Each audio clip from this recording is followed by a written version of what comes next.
ഒരു സൈക്കോളജിസ്റ്റ് എന്ന നിലയിൽ ഇപ്പോഴത്തെ പാരൻസിനോട് എന്ത് അഡ്വൈസ് ആയിരിക്കും കൊടുക്കാൻ പറ്റുക? ഇപ്പോൾ പേരൻസ് യൂഷ്വലി ചെയ്യുന്നൊരു കാര്യം എന്ന് വെച്ചാൽ അവർ വളരെ നല്ല പേരൻസ് ആകാൻ ശ്രമിക്കുകയാണ്.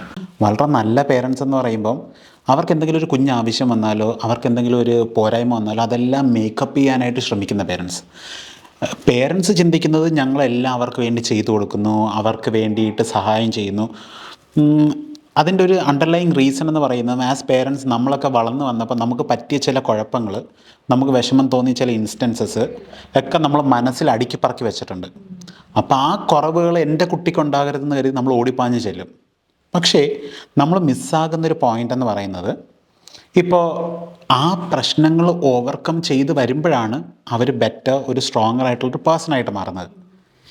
ഇവിടെ ഇപ്പം ഞാൻ ഇടയ്ക്ക് ചില സ്കൂൾ പ്രോഗ്രാംസിന് പോകുമ്പോൾ ടീച്ചേഴ്സിനോട് സംസാരിക്കുമ്പോൾ അവർ പറയുന്നൊരു പ്രധാന വിഷമം, പേരൻസ് ഈ കുട്ടികൾ നിൽക്കവേ വന്ന് അവരെ ചില കുറ്റങ്ങൾ പറയാറുണ്ട്. ടീച്ചർ എന്തിനാണ് എൻ്റെ കുട്ടിയോട് അങ്ങനെ ചെയ്തതെന്ന്. ഇത് ശരിക്കും പേരൻസ് മനസ്സിലാക്കേണ്ട ഒരു കാര്യം, ഒരിക്കലും ടീച്ചേഴ്സ് കുട്ടികളെ വഴക്ക് പറയുന്നത് അവർ ചീത്തായി പോകാൻ വേണ്ടിയിട്ടല്ല. ചില കാര്യങ്ങളിൽ അവർ ബെറ്റർ ആകട്ടെ എന്ന ആഗ്രഹം കൊണ്ടിട്ടാണ്.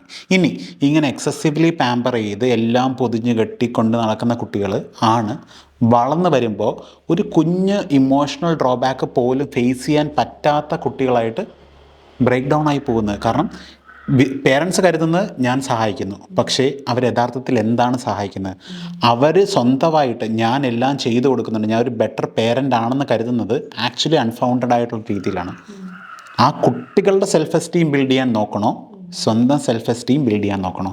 ഇമ്പോർട്ടൻ്റ് ആയിട്ടുള്ള ക്വസ്റ്റ്യനാണ്. അപ്പോൾ ശരിക്കും നമ്മൾ ഈ ഒരു മറുപടി പറയുമ്പോൾ കുട്ടികൾക്ക് കുറച്ചൊക്കെ കഷ്ടപ്പാട് അവർ ഫേസ് ചെയ്യണം. കാലിലെ തൊലി പോയാലേ അത് ഹീലാകാൻ അവർ പഠിക്കൂ. ഇല്ലെങ്കിൽ ആദ്യമായിട്ട് ചോര കാണുമ്പോൾ ബോധം കെട്ടി വീഴും. അപ്പം നമ്മൾ ആസ് പേരൻസ് ചിന്തിക്കേണ്ട ഇതാണ്, am I making my child better എന്നുള്ളത്, അല്ലെങ്കിൽ am I equipping my child എന്നുള്ളതാണ് ചിന്തിക്കാനുള്ളത്.